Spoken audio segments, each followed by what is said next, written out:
Next, we have Allison Briggs Finkelstein, MAAC, SLP, speech language pathologist and clinical educator from the Speech Language Institute, SALIS at Drexel University.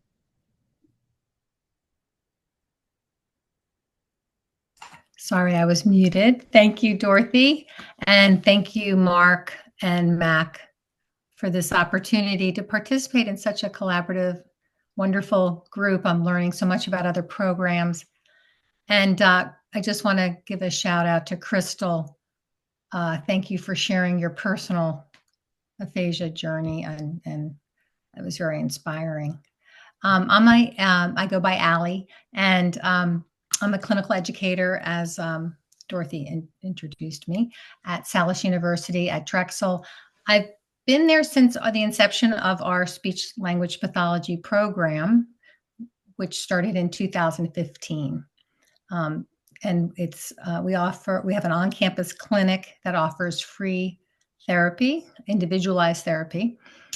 But I'm going to speak about my passion, which are communication groups specifically for those living with aphasia. So Mark, yeah. So the focus of all of our groups is to extend services for persons with aphasia outside of traditional treatment. So sometimes we have people who are currently receiving individual therapy and they come to groups. Sometimes they just come to the groups. We're just bridging the gap and working on more holistic goals or more life participation goals. Next. Everybody, I think, here knows the benefits of aphasia group support. Just providing that natural environment and that nurturing and accepting community. You can go next. So I started this group in 2017. We meet once a month in person and once a month virtually. That was it changed a little bit during COVID. We were all virtual, and then we did a little bit of mixing, and so now it's once a month in person and once virtually. Go ahead. Focus is on support. Keep going, Mark. I'm going to try to get through these. So our groups, I'm going to first talk about, Mark,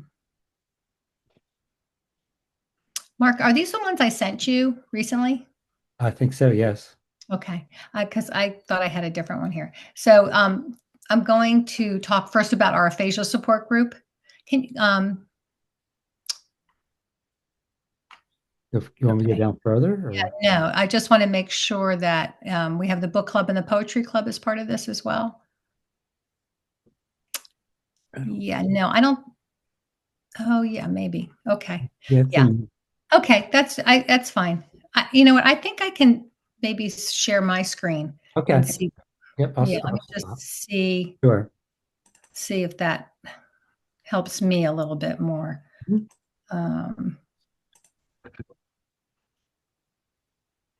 Oh, never mind. I'm having issues with that. All right. Okay, back to you, Mark. Sorry, guys. Yep. Where was I? Okay, and I've been having some issues with Zoom. Been using WebEx, so keep going back. Focus on support, so that go back to like slide maybe 6. I think we were on 6. Okay. Yeah. Okay. So the group, the aphasia, all of our groups. I'm going to be specifically talking about the book club and the poetry club. But right now we're talking about the aphasia support group. But all of the groups are are led by graduate student clinicians, and they're supervised by a clinical educator. And I'm the one that's doing these groups. And care partners are welcome to attend. Next. Visual aids are provided. Lots of encouragement. Next. These are some of the topic areas. You want to do slideshow, Mark, instead of? Are you able to do slideshow? Yeah. Yes. Because I'm getting a lot of okay. From current slide. Yeah, do it from current slide.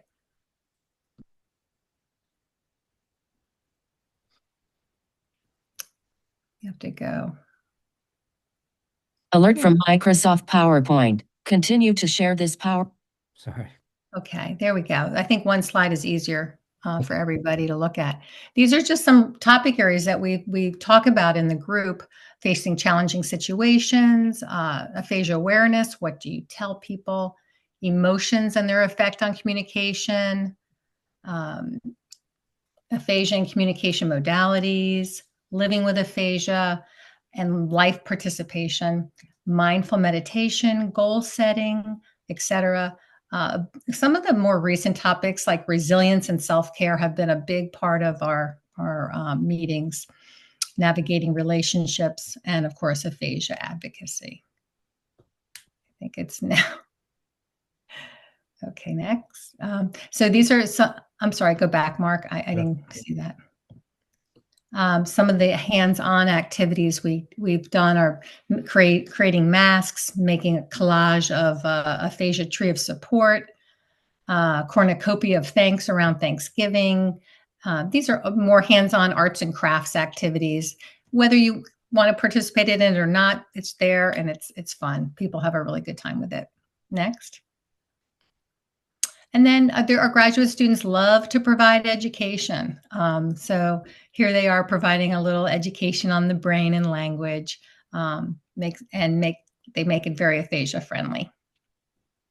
Next. This is an example of the group self-portrait masks that were done. We did this several years ago. I'm recognizing those clinicians who are now, those were students who are now probably been in the field for a little bit. Next one. We use a lot of memes for discussion points, like, and I encourage anybody else to do this as well. You know, just to find that meme that speaks to you and have a little discussion around it with your loved ones. This one was about self-love, not comparing yourself to others, saying yes to things you love, speaking kindly to yourself, etc. Next. Okay, so that was the aphasia support group. And next, I'll just briefly touch on our read between the lines. Oh, go back. Can you go back? Sorry, Mark. Our read between the lines book club. This is for increasing reading and social engagement as a group. Next. So that's also facilitated by 2 students. I think what's really nice about our book club is that the students prepare a lot of materials that help everyone understand the chapters in whatever we're reading. Right now, we're finishing up Tuesdays with Maury. Last semester, each semester we usually do a book. Last semester, we did Where the Crawdads Sing. I think the semester before that, Great Gatsby. We did some other classics, To Kill a Mockingbird. But I think what's really nice is even if you feel challenged by these books, the students offer summary worksheets that help provide important chapter points and discussion questions and quotes. And so everybody has a chance to follow along and be part of the story, even if they can't get every word. And we talk about reading strategies. Video clips from movies are shown during the meetings to help. For example, the movie Where the Crawdads Sing. There's a movie, and so several movie clips from that were shown. Next. We consider all kinds of supports to make it easy for everybody. Next. So they assign a couple chapters every 2 weeks. We meet every other week. So every other Friday we meet virtually. The Fridays in between we have a different club. That's the poetry club. So every other week we meet, and so chapters are assigned, and the students provide worksheets, as I said. And then we discuss. Next one. No pressure. You can just come and listen, or you can share ideas. There's a lot of visual aids that are provided by the students to help everybody participate. And the next. Okay, so finally, the Finding Our Words Poetry Club. I have to give a big shout out to Mark Carter on this one. He encouraged me to start this group a couple years ago as part of training for our students and to provide our aphasia community with a different way of expressing themselves. So our job is to help those living with aphasia improve their communication skills through poetry, reading, writing, and discussion. So we guide our members in the joy of reading and creating poems to promote communication skills and creative expression in a supportive group setting. Next. This is kind of a small slide, but basically it's the same in terms of the students facilitating the group with providing visual aids like poems and images and video clips, and then poem work. We called it poem work instead of homework. Poem work is assigned each week with a particular theme, and then members, if they choose, can write a poem with that theme and share it with the group at the following meeting. And the group is led through a multi-sensory exploration of poems and themes. Next. So they choose a theme or maybe a type of poem to explore. So we've done acrostic poems and sentence stems, and I don't have to go into the details about all of those, but we try to explore a wide range of poems, but we keep it really simple and real and accessible for everybody. So some of the themes we've done in the past have been living with aphasia, nature, love, self-care, seasons, relationships, some similar to some of the aphasia group themes. And put together this beautiful book with a painting by Jen Deary on the front. And this is our Finding Our Words Poetry Club Poem Collective. It's a beautiful book of a couple of semesters of poetry written by our Finding Our Words poetry group. And we're really proud of this at Salis. So if anybody wants a copy, we can probably send it out. We really are so proud of that. And I think that's it. Keep going, Mark.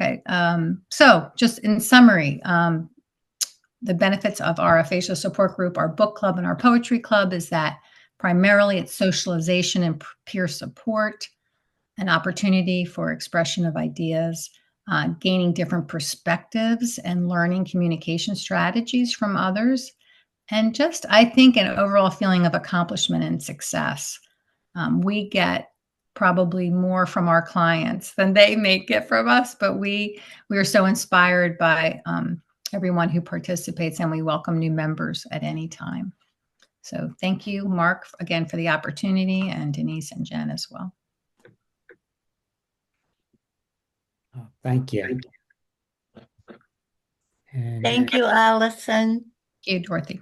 Next, we have Krissa Kravitz, MAAC SLP, from the PTARI Aphasia Support Group of Pittsburgh. I'll get that in a second.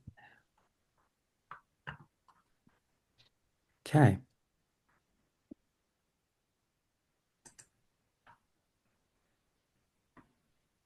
I can share too, Mark, if that's easier. Oh, well, yeah, I'll stop then. If you have it, I'll stop.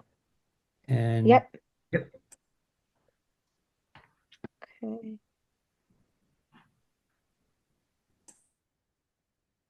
Can you see that okay? Yes.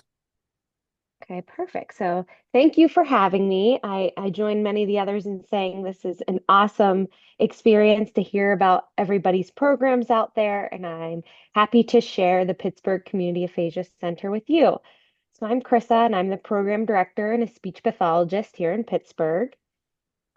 We offer Wednesday programming as of now. So we offer 2 small group therapies and 1 large group support group. So I'll go through the details of those. So we meet for 2 hours from 10:30 to 12:30 on Wednesdays in a community engagement center just outside of Pittsburgh. And we do a meet and greet and share a fun fact and kind of that big semicircle you can see there. for our first half hour. Our second half hour, we have either a guest speaker, which is a topic chosen by the members, or a member spotlight. So the guest speaker can be, this is a picture of a social worker providing some resources to our community that are free in the area. And then we've also had like um, a gallery worker come and talk about art galleries and how they're compiled. And they're going to give our members a tour of the University of Pittsburgh Art Gallery in the fall. So they can really range anything from health related to very kind of interest and topic based on what the participants are interested in. Alternatively, a member spotlight is when we encourage a person with aphasia from our group to take center stage to share more about themselves. And we really leave that very open to whatever they're comfortable doing. Some people sit in the semicircle and just chat about themselves. Others bring PowerPoints or do demonstrations. And I will talk about that a little bit more later and show you some photos of that. Then we take a little break and we have some snacks. And in our last 45 minutes, we have the option of 3 small group breakouts. And you can see they're still pretty close together. And we keep the same options for those small group breakouts. So there's always a language-based game. Examples are conversation Jenga, heads up, 20 questions. Or we have a topic group, which has a written study guide with visual supports and sentence supports. And that can range again in topic. It's generated by the group's interest. So for example, we're going to a pirate game this coming week. So last week our topic group was planning our tailgate. And other times it's, discussing the history of the St. Patrick's Day Parade in Pittsburgh or anything that might be coming up that they want to know more about. And we kind of dig deeper and share conversation about that. And then lastly, there's always an open conversation group. So that's the opportunity to just share whatever's on your mind. That can really range in mood and severity too. So sometimes it's very light and it's, about what they did over the week. And other times it's very heavy, more emotional things they might be dealing with and asking for advice from their peers. This is our support group. These are some other examples of our member spotlights.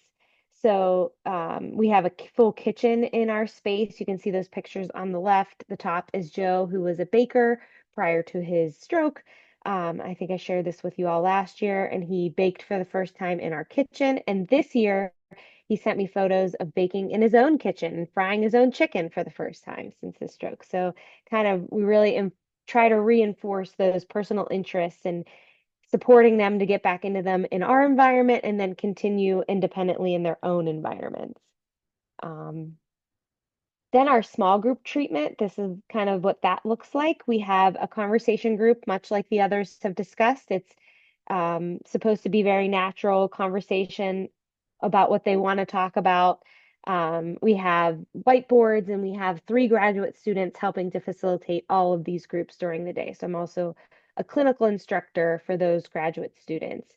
And we use any method, alternative augmentative communication devices, the external aids, visual aids, and we provide all of those to support the conversation. So we've done like a March Madness poll that they generated, and then we also have this last the end of this last semester, we realized everybody in the group had a shared interest in jazz music. So we spent 3 sessions really digging deep into jazz history and favorite jazz musicians and name that tune and all different things around jazz music. So it really takes whatever direction the members guide it.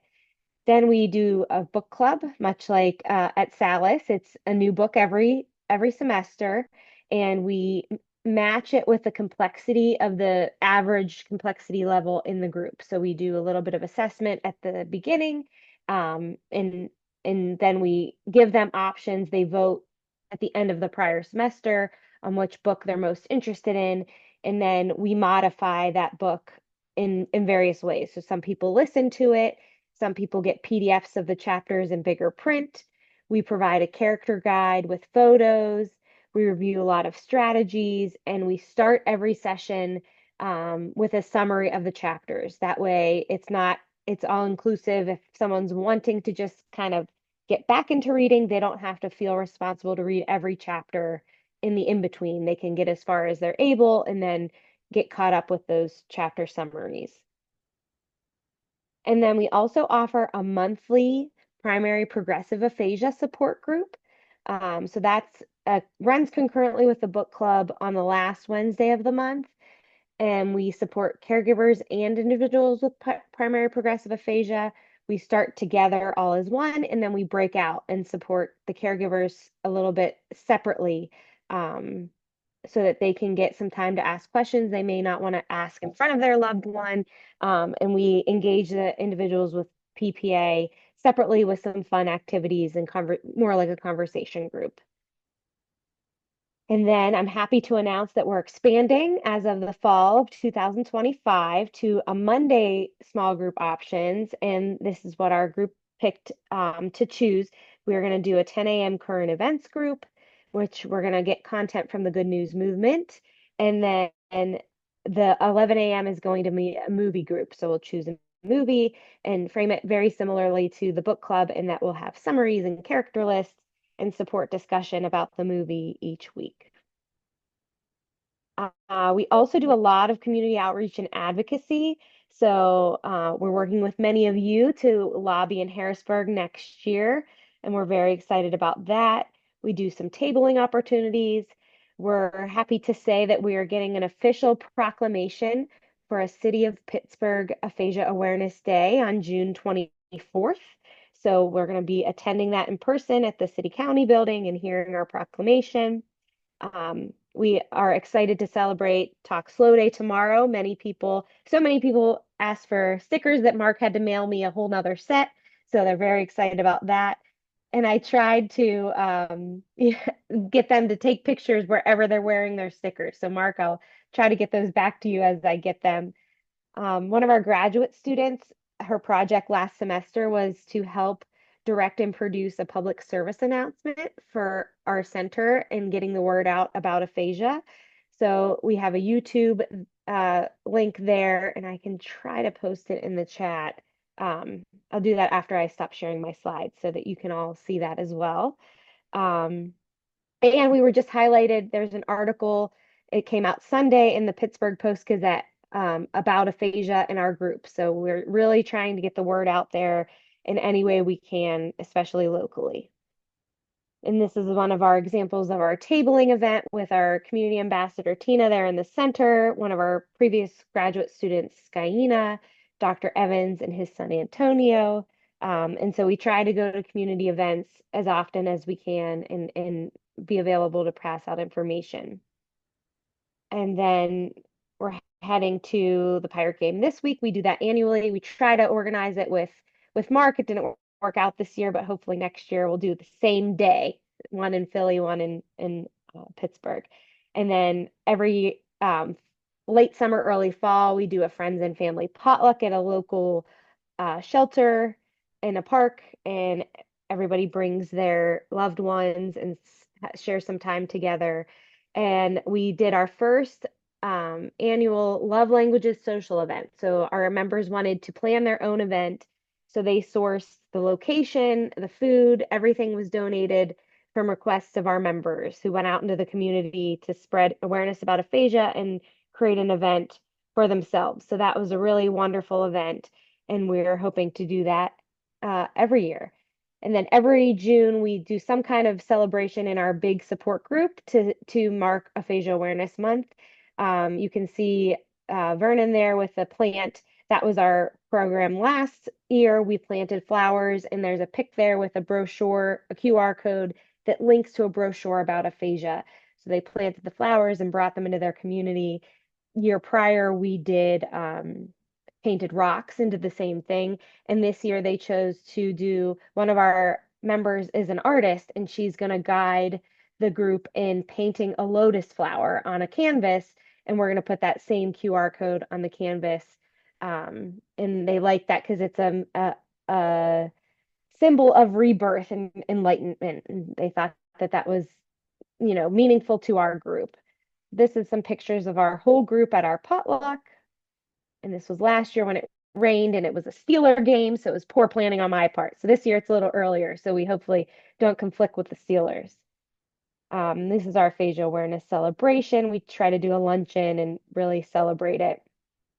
Our tailgate, and those who attended our pirate game last year. And this was the one that we were able to share with Mark and the crew in MAAC. We were in Pittsburgh this day, and they were at a Phillies game the same day. Lastly, what we offer is some opportunities to members beyond our group. So we share research opportunities, we set members up with access for transportation, we provide referrals for additional individual therapies, or if they're wanting to return to work, Office of Vocational Rehab, and we encourage them to continue their friendships outside of the group. So one of those pictures back here was 3 gentlemen who share down in the right corner there. They go out to lunch pretty regularly, and they're all individuals with aphasia who met through our group. So we try to encourage that as much as possible. And lastly, I went too fast. Are my contact information. So these are the flyers for the groups we offer now, and my contact information is there at the bottom. The QR code will also take you to our information. Thank you so much, everybody. Well, thank you very much. Thank you, Krissa. Yeah. Next, we have Gail DD, PhD, CCC, SLP, Philadelphia Aphasia Community at Temple University. PACT for short. Hi, everyone. I'm just working on sharing my screen, but I've done it wrong. Sorry, let me try again. Sorry, this is just going to take me a second to get organized. All right, so I am from the Philadelphia Aphasia Community at Temple, or PACT, and we are located we have groups on Wednesdays and Thursdays. On Wednesdays, our groups are on Zoom, and on Thursdays, we're in person at Temple University. So if you know Philadelphia at all and you know Temple, we're pretty close to Center City. This is where our building is. So we're at Cecil B. Moore and 13th,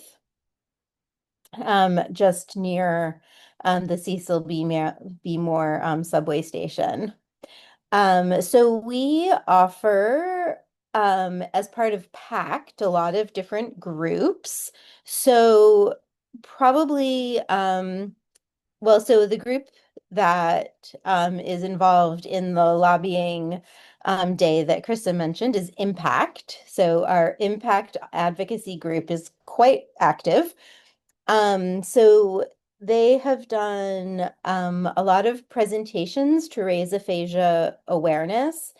So they've talked to a lot of different student groups, to physical therapy students, occupational therapy students, speech therapy students, students studying to be emergency medical technicians. They've also presented to the Philadelphia Legal Aid Society.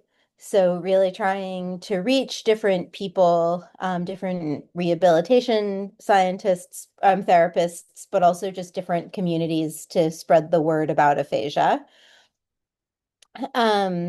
They also organize our annual celebration of Aphasia Awareness Month, which is next Tuesday, and I'll show you the flyer for that. And they also organized a free aphasia-friendly session of an international aphasia conference, the International Aphasia Rehabilitation Conference, or IARC, was that 2023? That we did that. That was, and that actually has now become a permanent part of that conference. So I think that's exciting.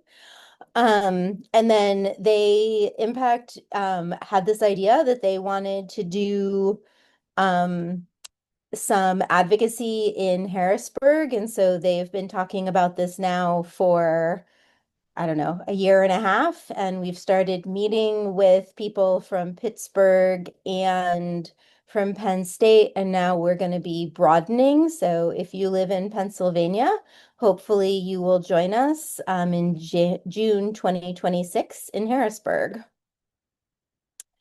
Our more sort of traditional treatment-oriented groups are a lot of the kinds of things you've been hearing about. So we have a conversation group called Chat. All of our groups are about between 6 and 8 people with aphasia, and they're led by students, supervised by a speech pathologist, usually me, but not always. So this is a picture of our chat group. We also often have a games group where we play almost any kind of game you can imagine and make it accessible for people with aphasia. We also offer a spirituality group.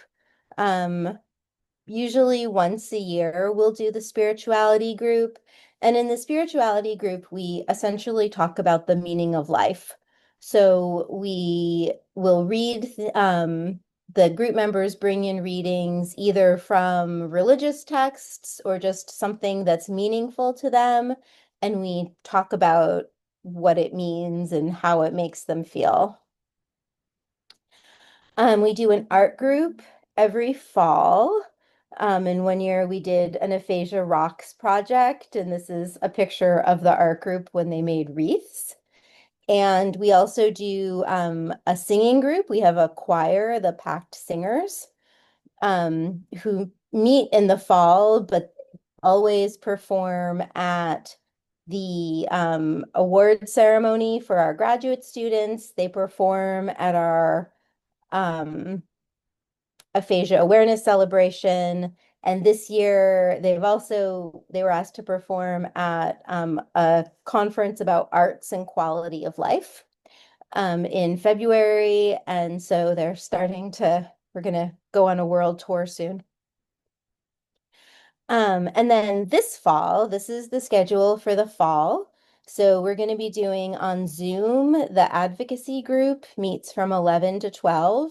And basically you have to reach out to me to get the link, but everyone is invited to that group.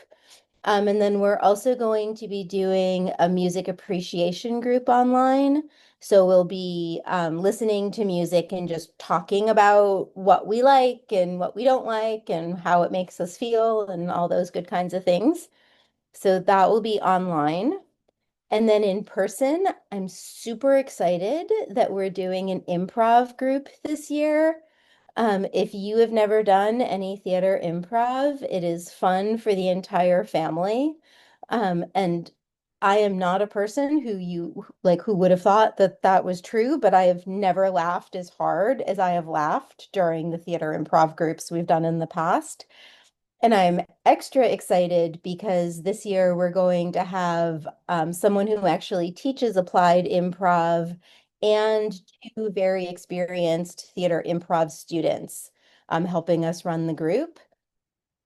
We're doing chat, we're doing the art group, and then a couple of things that are not actually on here are that we're going to be doing a technology group. We don't have that many slots for the technology group, but this is a chance for people to bring in their technology or work on our computers and figure out whatever it is they want to figure out. And then we've been doing a storytelling group online the last couple of years. We're going to be doing something a little bit different this fall. It's going to be in person, and it's going to be run with the help of art therapy. And so we're going to be doing a combination of visual, tactile, like touchable art, and then using that to tell stories. So I'm very excited to see what that turns into. These are pictures from our improv group a few years ago. And then our celebration of Aphasia Awareness Month is next Tuesday. If you're interested in coming, it's helpful if you let me know, or you can just show up. but it's going to be at Temple University from 5:30 to 7:30. There's always food and the pack singers and poetry, and it's always super fun. So please come to that. We also offer individual treatment for people with aphasia at no cost, and we always have lots of research going on. I have a research program that is looking specifically at benefits of the kinds of conversation or group treatments people have been talking about. So I know several people here have been in those research studies, but then there's other kinds of individual treatment studies as well. So if you have any questions, you can email me or call me, and I'd love to help.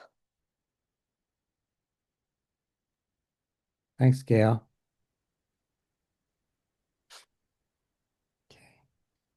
Thank you, Gail.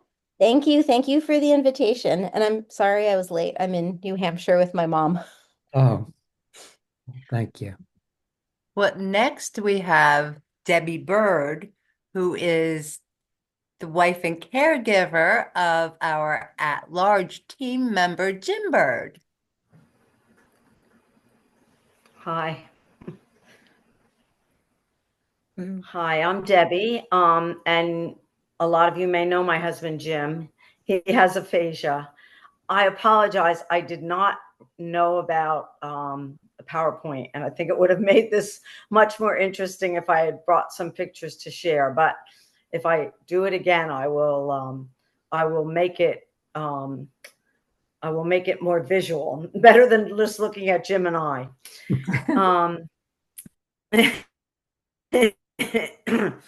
Jim asked me to talk about our caregiving experience, and so I'm going to share what we went through.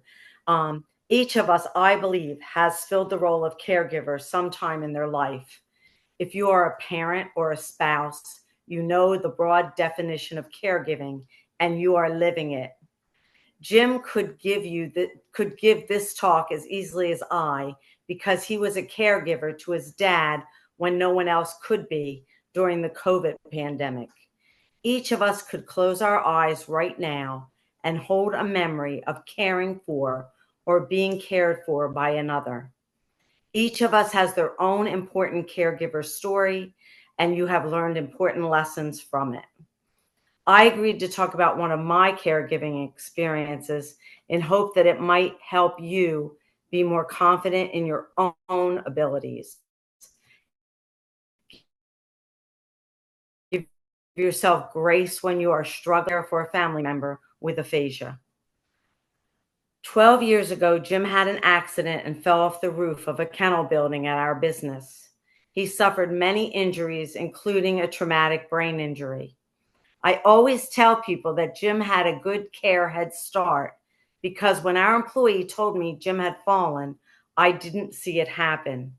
As I ran to the scene, my brain kicked into my training as an EMT, and Debbie Bird EMT started the care process.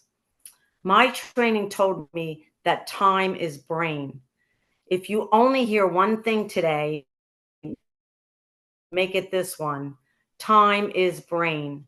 If you see anyone that you even think might be suffering from a stroke or brain injury, call an ambulance. You are not a professional, but you have instincts. Trust them. You may always remember time is brain. Once Jim was in the hospital and under professional care, a new caregiver role presented itself, patient advocate. Trust the professionals, but still question them. They want to be helpful. I remember Jim had a broken pelvis and was barely 24 hours out of neurosurgery, and therapists came in to get him out of bed. I was horrified. You know he's broken, right? They patiently smiled and said, standing was a good thing, and it was. Make friends with everyone who cares for your loved one. See them as part of the team. Don't be adversarial. If you have a question, ask it and keep asking until you feel comfortable with the answer. These professional caregivers want your loved one to have a good outcome. If you don't click with someone, smile, and find another therapist, nurse, aide, tech, social worker who will answer your questions. All questions are good questions. Remember earlier when I talked about instincts? Trust them. When Jim was moved to his first rehab, within 24 hours, he went backwards. They could not keep him awake. The smiling, funny guy I had left there on Friday was now barely conscious. I began asking questions, and in that questioning, my son and I found out that he was being overdosed on his seizure medications. Back to the hospital he went to be detoxed. During that hospital visit, I interviewed every therapist that had ever helped us. They did not specifically recommend a rehabilitation facility, but they did give me a clear education on what to look for. This time I visited or called several places, and we found the right fit for our situation. Learn as much as you can from the professional people you trust. Give yourself a break. The beginning time of an emergency is exhausting. I was lucky. No, I was blessed. My family supported me, fed me, listened to me, drove me, ran my business, babysat my grandson. You name it, either a relative, pastor, or friend helped me with it. When someone asks what they can do, give them a job. Sitting with your loved one for an hour so you can take a nap, make you a meal. One friend drove to the store and bought Jim decent pajamas. He usually slept in his underwear. That wasn't going to cut it in rehab. Build a care team. Other people love your loved one too. They want to help. In our specific situation, I did a lot of research about what I could do to help with Jim's therapy. Insurance was not going to last forever. We needed to be doing things on our own too. Early on, a nurse told us Jim could still be able to play his favorite card games. I was skeptical, but she was right. Jim couldn't stay awake for more than an hour, and he couldn't recall the names of many things, but he could still sit in that hospital bed and beat my mom and I at canasta. I did a lot of reading about the brain. In my research, I learned about the importance of walking. When Jim came home, we took hikes about 3 times a week. Sunshine, birds singing, babbling brooks are good for the cared for and the caregiver. Taking walks in nature is a win for all of us. As many of you know, 4 years after Jim's accident, he walked 1,300 miles of the Appalachian Trail alone. For 1 year before that, he trained furiously. Although I would not recommend any of us attempt this arduous adventure, I will tell you that it continued Jim's brain healing. Once a month, I would meet him at some point on his travels. Each time I saw signs of cognitive improvement. Make life fun. Read a joke.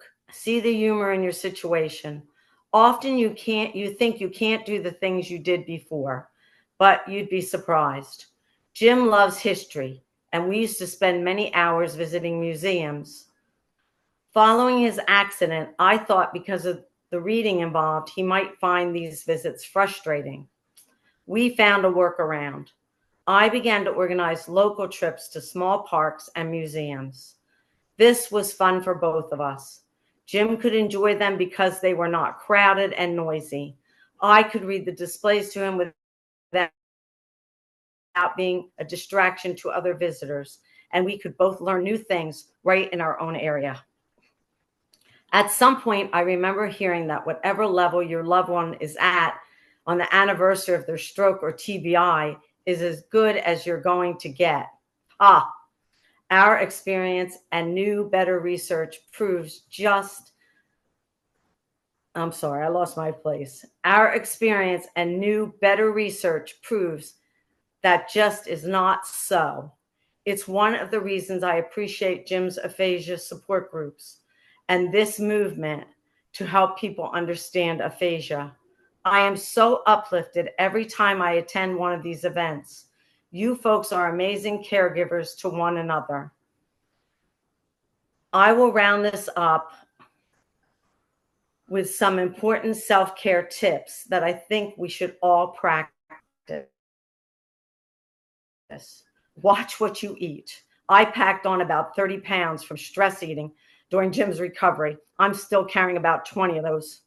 Find an exercise you enjoy. I play pickleball twice a week. It's good for me physically and mentally. Walk your dog, dance. Occasionally, Jim and I turn on a favorite song and rock around the dining room. You could do this easily every day. It's an amazing exercise and it's just plain fun. Find someone to talk to. The first year of Jim's accident, I started seeing a therapist. When trauma enters your life, sharing that experience with a professional will make you a better caregiver. Thank you all for being caregivers. You are doing great. Sometimes you are tired, frustrated, angry. That is okay. It's normal. Caregiving is a big job. It's also an important job. You are the lifeline for your recovering loved one. Take care of yourself so that you can continue to grow together and heal together. Thank you for allowing me to speak tonight. You did a great job. Thank you. Thank you, Debbie. Next, we have Sandra Stein, the speech language pathologist at Capital Health System.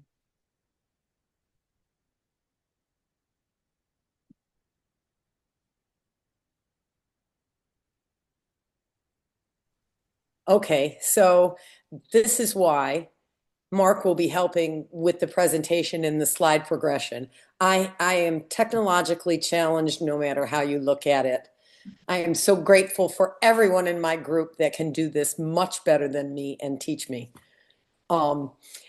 I would like to start by saying just thank you to everyone that's here tonight for everything that you do, whether it is teaching in a college, facilitating a support group, being part of a support group, being a caregiver. Everybody here is really important, and I have to say I am extremely honored to be part of this group. Everybody is extremely inspiring, and it is with communities like this that we continue to grow, and I'm really very grateful to be here. I've been fortunate enough to be part of the Aphasia community support group at Capital Health. We meet at Hopewell. If you'd like to go to the next slide, please, Mark. We started back in 2018 through the recommendation of several folks within our community. Jim Bird was one of them, to help to that the need for a support group was identified. So we decided that that's what we would do. We wanted to create a place where folks could come, talk to one another, share stories, support one another, and people would actually understand things that others were going through. You can go on to the next slide, please.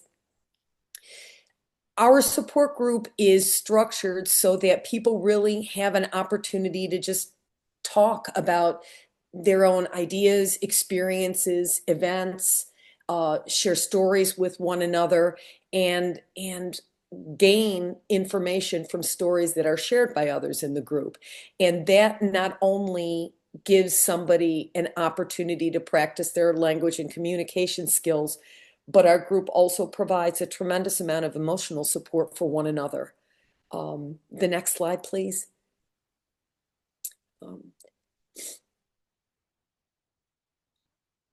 We also do provide educational opportunities for members in the group. We've had speakers in the past. However, what I am more proud to say is that the Aphasia Community Support Group at Capital Health has taken a really strong lead in being the educator for people in our community.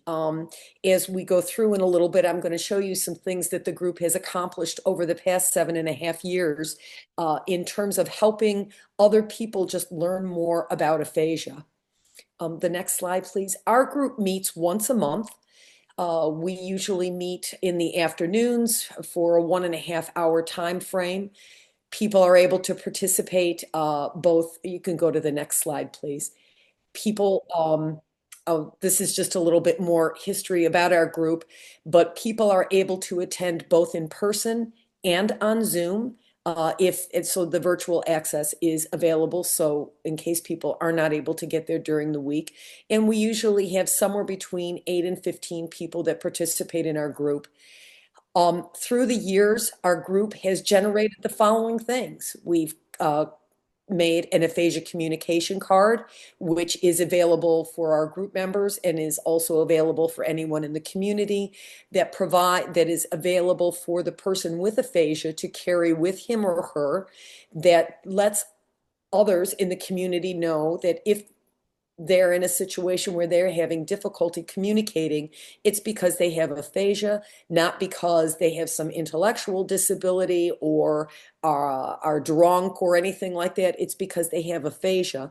This card also provides suggestions for others as to how they can better interact with the person with aphasia so that they can facilitate communication. It's a very useful card, and all of our members have one in their wallet. And I will say that Jim Bird is probably the first person to whip his card out to show everybody this is what you all need to have in your wallet. So that's great.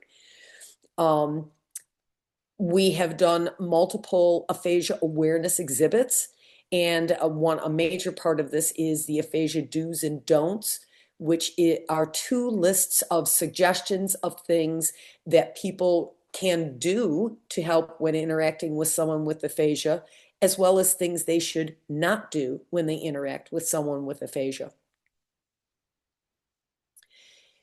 We participated in an aphasia survey and interviewed and provided this survey to more than 400 patients, 400 individuals at all of our 3 Capitol Health sites. And this was an excellent opportunity to help educate people about what is aphasia, some signs and symptoms of aphasia, things that people can and cannot do with aphasia. And we were really surprised, and people were very surprised about information that they knew and did not know. Yet I have to stress, this was another opportunity for our support group to get out there and provide information for the general community about aphasia.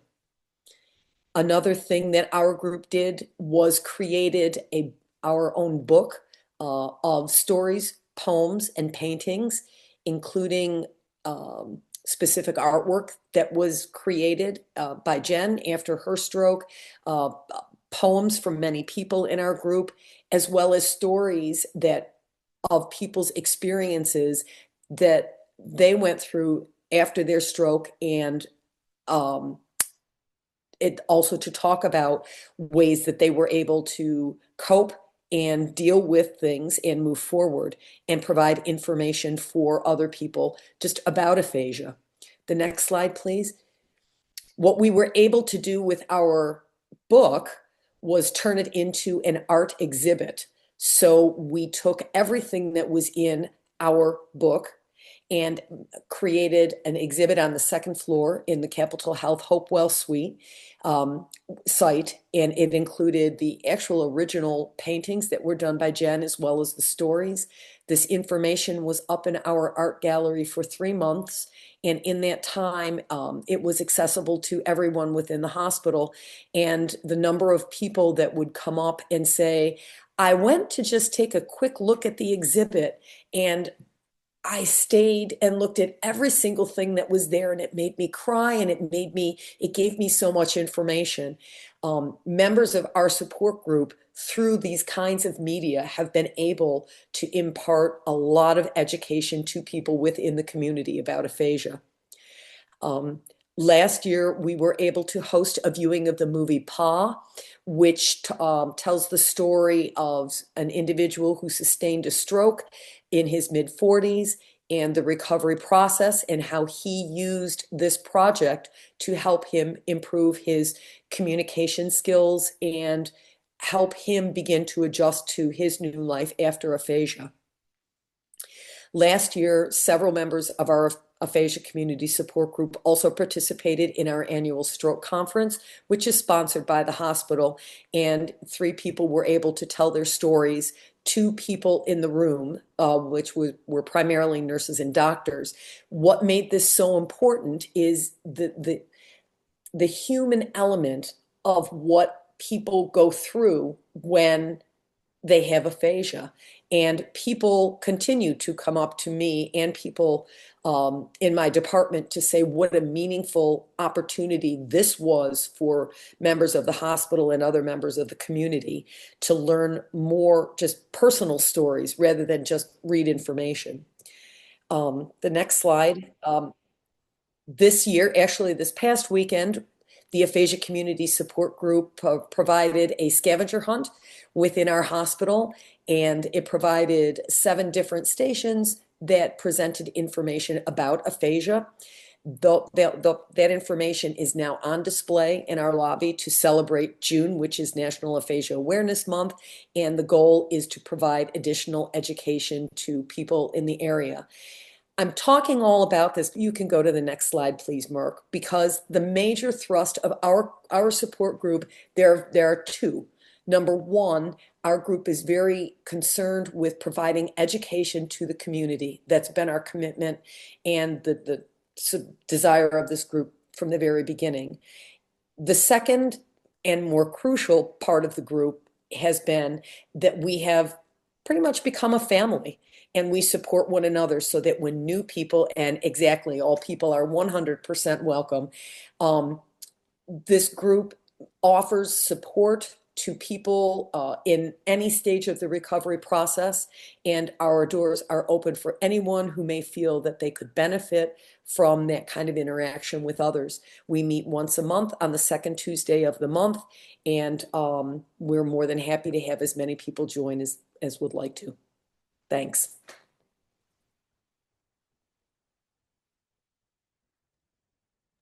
Thank you, Sandy. Next, we have Yasmin Farokh Shah, PhD, CCC, SLP, professor from the Department of Hearing and Speech Sciences.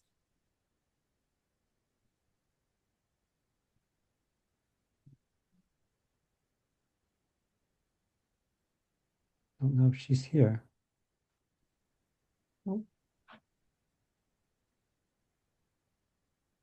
Dr. Shah? I don't think she's here. Okay.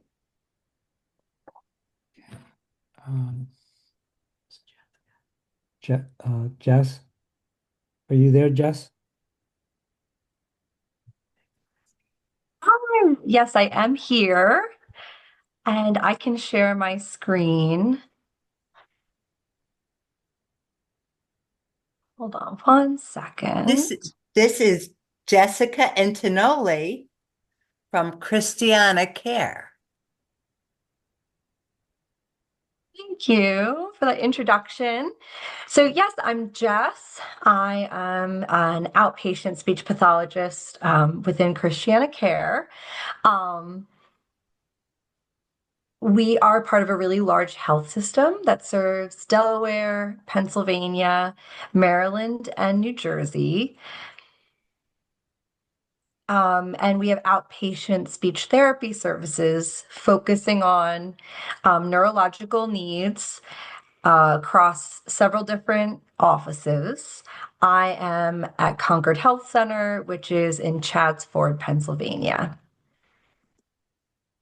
So we have a few different support groups for people with aphasia, and all of our groups continue to meet pretty much exclusively on Zoom. They are free and they are open to everyone in the aphasia community. So whether you have primary progressive aphasia or you survived a stroke or a brain injury, if you are a care partner, a family, a friend, a loved one, everyone's welcome to join our group and be part of our meetings.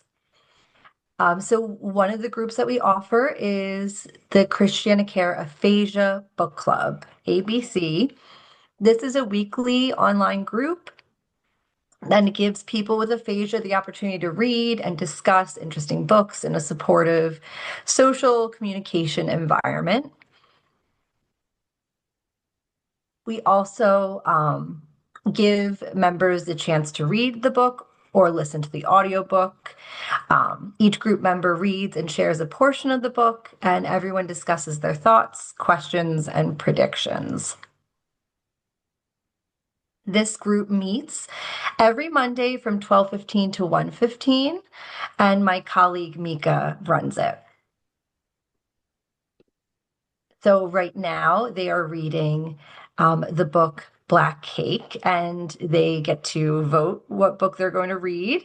And these were some recent books that they read as well.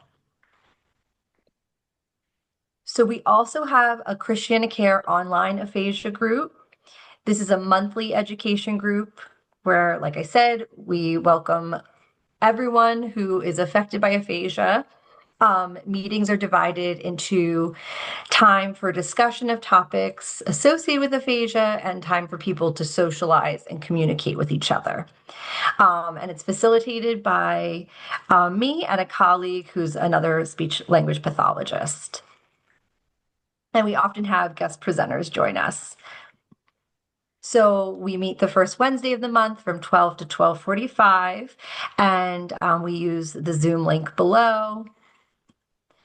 Some recent topics that we've covered include the MIND diet for brain health, physical therapy activity recommendations, Shine a Light on Stroke, the organization that was founded very recently by a speech pathologist within Christiana Care and an occupational therapy colleague, and just aphasia advocacy. And last week, we had an amazing first for our group where we arranged an aphasia awareness night at the Blue Rocks, which is the local minor league baseball team in Wilmington. So we were able to gather together in the picnic area, have a chance to socialize and meet family and friends. And most importantly, my colleague and one of our group members spoke about aphasia in front of the entire crowd before the game started, and did a beautiful job. So that was really a huge accomplishment, and we were really excited to make it an annual tradition. So if you're interested in joining us, we would love to have you, and you can reach me at jintantoli@christianacare.org. Thank you, Jen. Thank you. Thank you all. Thank you, Jessica. You're welcome. Next, we have Joseph Sheraton, speech language pathologist and clinical research coordinator from the Laboratory for Cognition and Neural Stimulation. Excellent. Thank you so much. And I think I have the Oh, I can do the slides. you Mark. can do it. Okay, I'll stop it. It's Yeah, good. there's like a video in there I have to play, so Okay. I think it's easier than giving a lot of directions. Let's see if I remember how to do this. Okay, can everybody see that? Yes. Excellent. Okay, so currently the University of Pennsylvania has a clinical trial going on for individuals with mild aphasia. So what we're doing is at the Lab of Cognition and Neural Stimulation, we're looking for persons with mild aphasia caused by a stroke.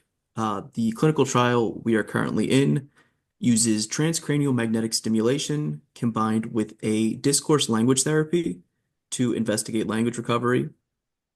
That's all fancy talk for we are looking to see if stimulation in combination with about an hour and a half of speech therapy improves language more than no stimulation with the same therapy. So what is TMS? Transcranial magnetic stimulation. It is FDA approved. It is a non-invasive brain stimulation that is currently in use for depression and other conditions. So you can see here on this picture to the left, that is kind of like a rough image of what TMS looks like.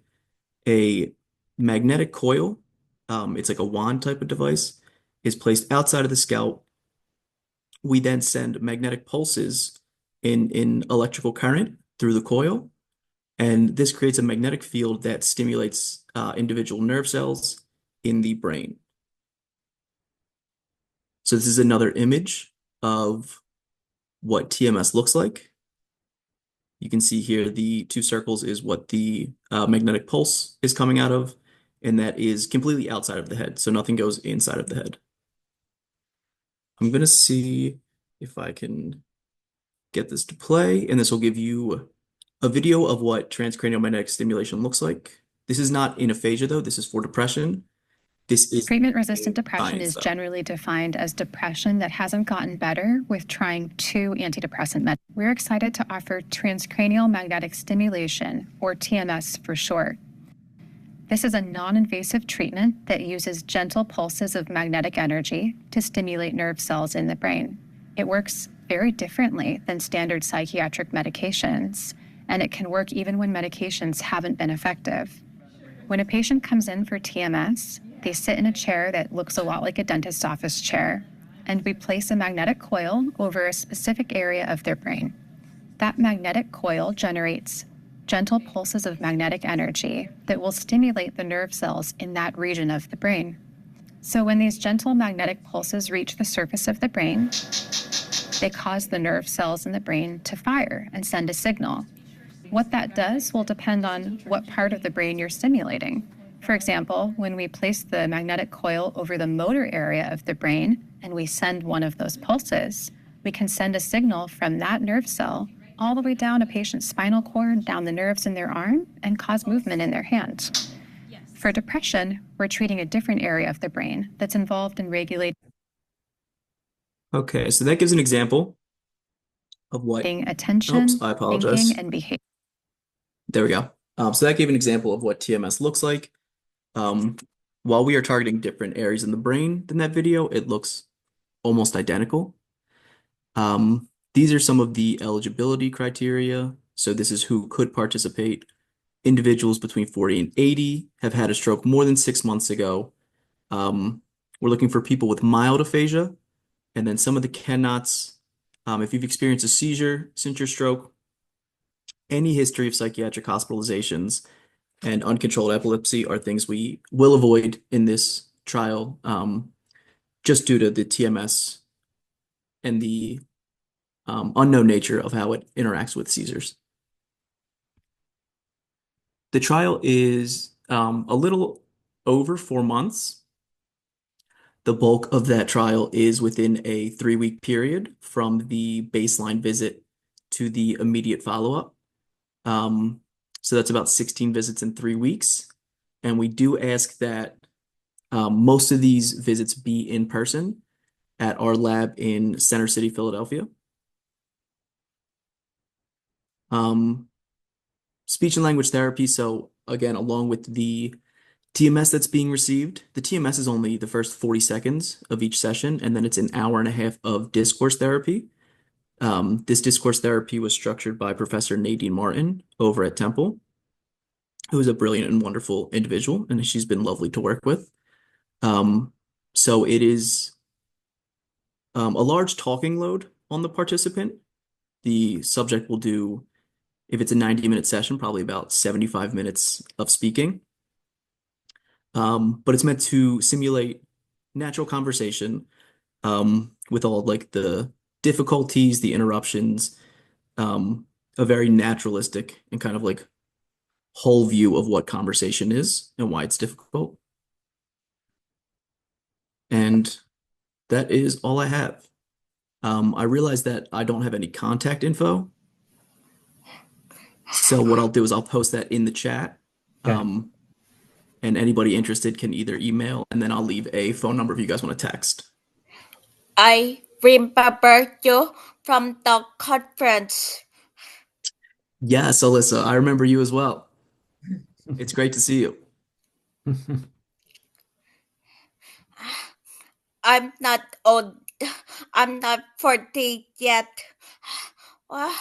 We did talk about because of my cochlear.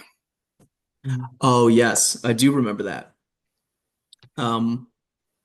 Yes, if you want some more information, please do let me know. I would love to share with you. It's great to see you. Hopefully the next conference. Absolutely.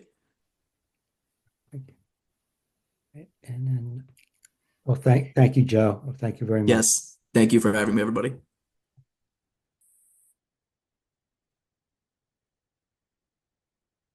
And then, Dorothy,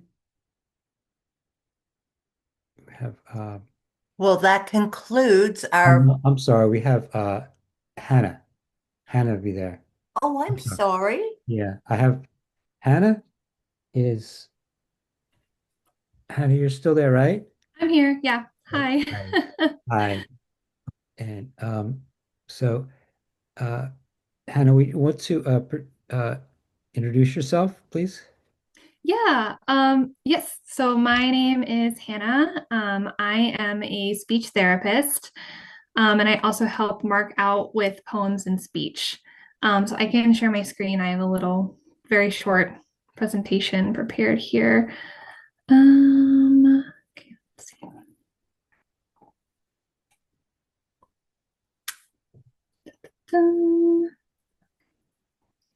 Yeah. Oop, can I start from the beginning though? There we go. Okay. Yes, so I will be talking about Poems in Speech, which is our poetry group for individuals with aphasia. So like I said, my name is Hannah Hornsey. I am a speech therapist, but I also have my MFA in poetry, just to kind of give you an idea of where I am coming from in this and why this means so much to me as a group and as a community. So Poems and Speech is a bi-weekly group. We meet online. We meet on Zoom every other Monday at 5 p.m. So this started with Mark and some other people, Jen, Beryl, RJ, Sheila, if you guys know any of these people. And it's really grown from there.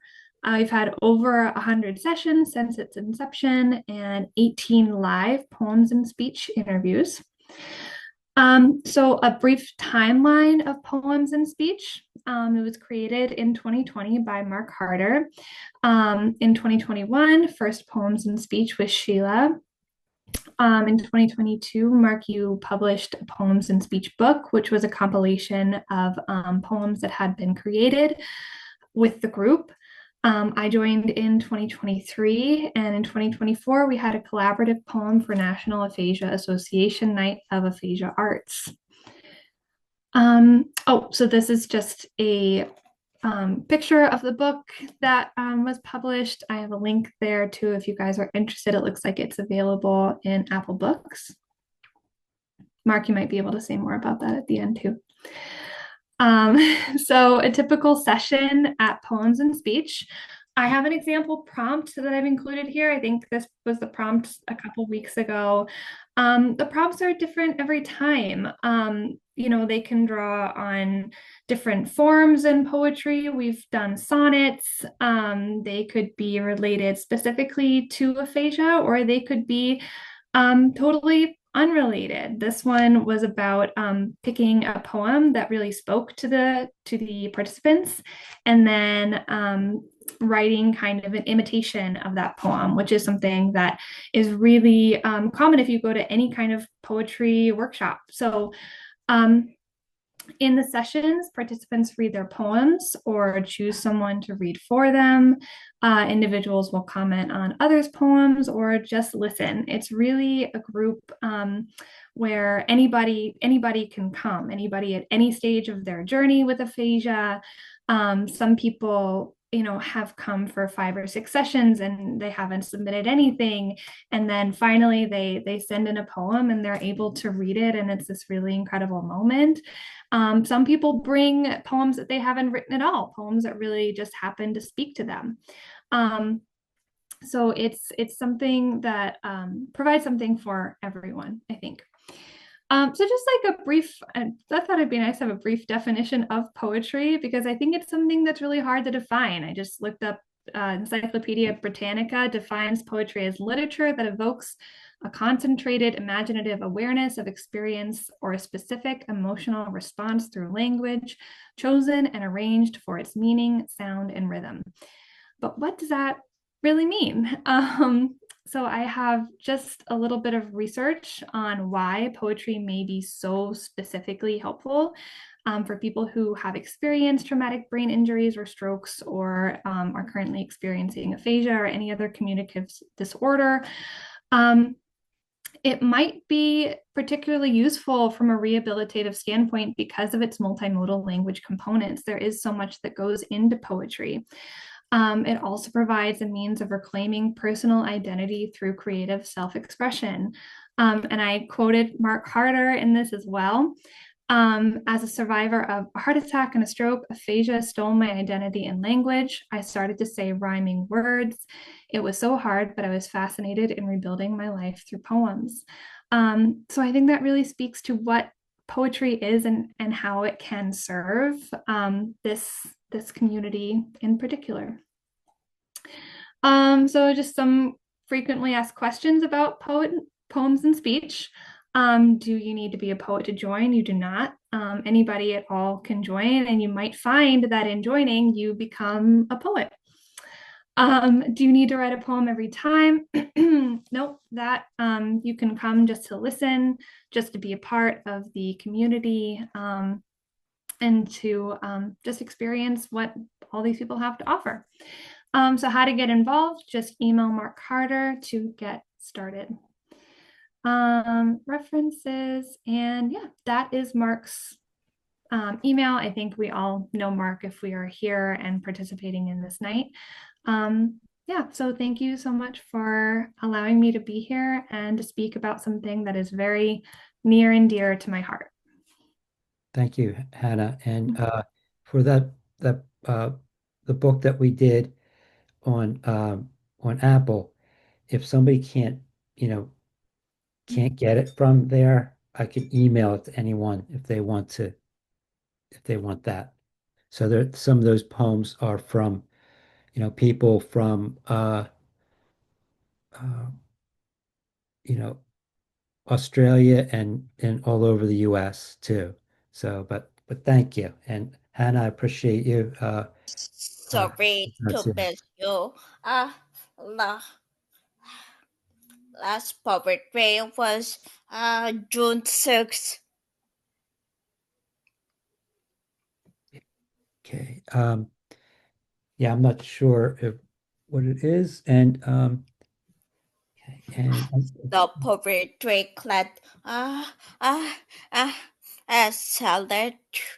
Zelda's university was June 6th. okay, on the 6th. Yep. Well, well, thank you. Thanks, Lisa. And I don't think see Dorothy, Dorothy, I'm not sure if the last presenter is still here. Zelda's university the book club is June 30 before Father's Day. Was that Yasmin, Mark? Is she here? I don't think so. Oh, Zelda's university, Zelda's Drexel university. Do we have Yasmin Farouk Shah? All right. Well, I don't think she's there, and then just Alicia, I think that for the poem one for Salis is not next week, it's the next week. Yeah. So, but thank you. And Oh, the poetry is July 20. Uh, the theme is compassion. compassion. Well, let's start writing. Okay. And but thank you everyone. And I'm going to this is all recorded, and I'll have to put that into maybe two sections of it to get that in there. But I really appreciate being here, and this is what uh, Mac wants to do is collaborate with everyone in our community, and everybody is really doing that. So, but thank you, Yeah, and today I had speech at Southern University, and uh, I forgot who told me about aphasia uh, and bus. okay. Well, that's good, and I really appreciate it. Yes, for your for input there, and thank you, everyone, and uh, I will see you next time. Oh no, wait a minute, Jen. Do you want? There's a couple. Yep, Jen. There's a couple things there. See you the book club. Okay. All right. So yes, I will, and I'll go to mute you right now so that Jen can talk. Okay. Go ahead, Jen. Very, very quick. Only like 2 seconds. Yeah. Let me. I can go to this. Oh, Here you. I got. I have it. Okay. So I was just letting you guys what our next set sessions are. So on June the 23rd, because we always have our fourth Monday for a group. So we usually have a conversation group. So just letting you know that's on the 23rd at 7 o'clock. And I always wanted to let you guys know that our next special guest is at July the 14th. So that'll be our second Monday at 7 p.m. And I don't know if Phil is still there, but it's Phil Oxendine. He is a survivor of aphasia, and he is an NAA ambassador. So he talks about a lot of people's journey with stroke and aphasia.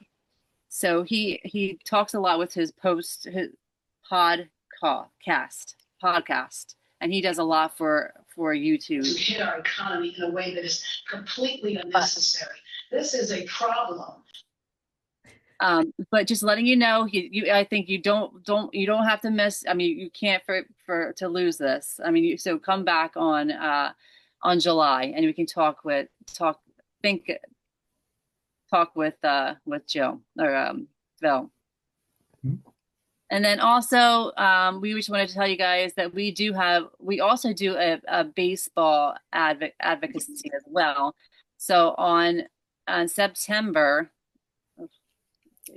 the 26th at 6:45. So we have our group they have aphasia on the big screen on the Twins versus the Phillies. My throat is like working anywhere.